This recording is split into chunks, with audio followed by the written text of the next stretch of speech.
Now let's walk through the different types of specific accounts in customer accounts. Let's now look at other documentation that is required for specific types of accounts. If you are opening an individual cash accounts in which you will buy the securities in cash by paying for them in full, no other documentation is required. If you want to open, however, an individual account with a transfer on death feature, you will have to name the beneficiary on the account when you open the account. Let's look at transfer on death features in a little bit more detail. These types of accounts are used primarily by people who want to name their beneficiaries to the account, but they want to maintain control of their account during their lifetime. A transfer on death account might be suitable for an aging parent who wishes to keep control of his or her investment account during their lifetimes, but want to make sure it goes to their heirs upon death. There can be multiple beneficiaries named. When the individual dies, the beneficiaries cannot be challenged. A convenience account would be suitable for an elderly person with many children, but this person is losing the ability to manage his or her own finances. One of the children is named as the convenience signer on the account. This means that this person manages their finances solely for the benefit of the elderly person. In effect, the signer is nothing more than an agent. They can draw checks on the account, but always to benefit the elderly person. The signer does not automatically inherit the account, nor does he or she have the rights of survivorship. At the death of the elderly individual, the account becomes part of that individual's estate. Another type of account is a joint account, and there are two types of joint accounts. A joint account with tenants in common and a joint account with rights or survivorship. In a joint account with rights or survivorship, when one person in the account dies, the remaining amount goes completely to the survivor. It's survived by the other person. It doesn't have to go through probate. In a joint account with tenants in common, when one party in the account dies, that portion goes to his or her estate, and the other person in the account gets their portion. In both cases, any checks written in a joint account must be in the name of both parties, never just one of the individuals named on the joint account. Next, a corporate account. To open the corporate account, you need a copy of the corporate resolution authorizing the opening of the account. One of the big misconceptions about these accounts is only the owners, officers, or directors can trade in a corporate account. This is totally untrue. Any person authorized in a corporate resolution can trade in the account. Next, a partnership account. For a partnership account, you need a copy of the partnership agreement. More specifically, you need to find the specific language within the partnership agreement that authorizes the opening of the account. Next, we need to look at fiduciary accounts. A fiduciary account is one in which a third party has trading authorization over the account.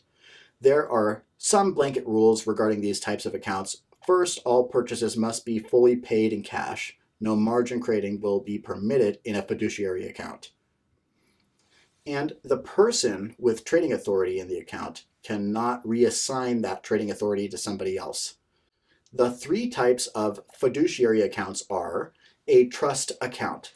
In this case, you'll need a copy of the trust agreement appointing an individual in control of the account. Next, you have a guardian account. With a guardian account, you need a copy of a court order appointing guardianship. And the third one is a custodian account. This can be opened by any one adult for any one minor. No special paperwork is required, and there doesn't have to be any relationship between the adult and the minor. The account is opened in the tax ID of the minor. All gifts in the account are irrevocable and cannot be taken back. Any adult can contribute to the account, and remember, the account is in the minor's social security number. A custodial account will be transferred to the minor depending on what type of custodian account it is. If it is an account under the Uniform Gift to Minors Act, known as UGMA, then the account transfers at age 18 in most states. If it is a custodian account with a Uniform Transfer to Minors Act, known as an UTMA account, it will transfer at age 21 in most states. Next, let's look at a discretionary account. This is an account in which you, the customer, assign trading authority to another party. either your broker or another individual that you know. Power of attorney must be in writing at the firm before any trading can begin in the account. The customer must receive copies of all confirmations in the account. Importantly, the customer does not have to be consulted before the trade is entered, but the customer must receive copies of all confirmations for each trade. And as always, the customer must receive monthly statements if the account is active. Power of attorney does not have to be renewed annually. However, there are circumstances that will affect how long the duration of power of attorney lasts.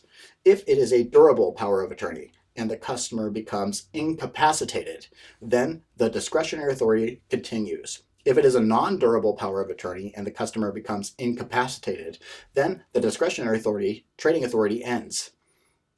It's important to remember that all discretionary authority ends upon the death of the customer. Neither non-durable nor durable power of attorneys survive death. In discretionary authority, each order ticket must be marked discretionary authority, and a manager or principal at the firm must sign or review each order ticket by the end of each trading day. What are they checking for? Two things: suitability and churning.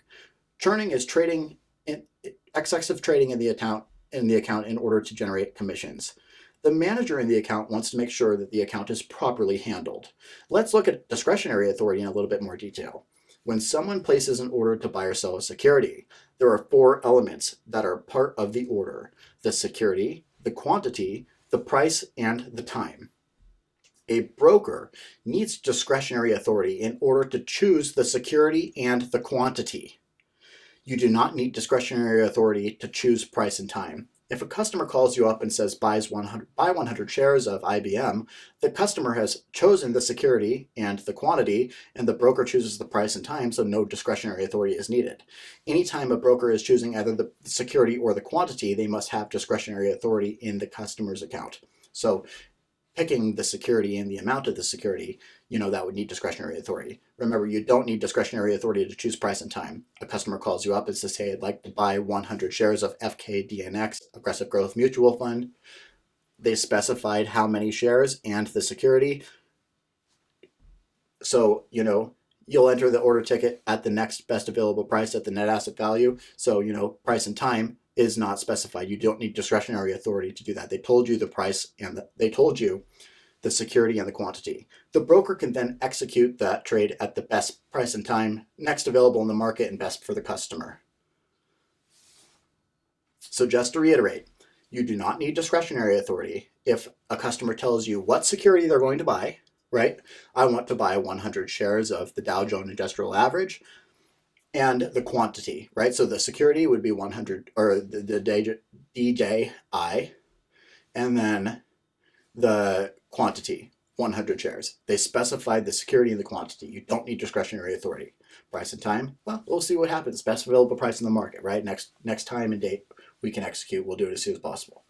Whereas if you had discretionary authority and had trading authority over someone's account, you would be able to decide the security and the quantity, although it would be very important it was suitable and you made just clear discretionary agreements for execution on this type of account.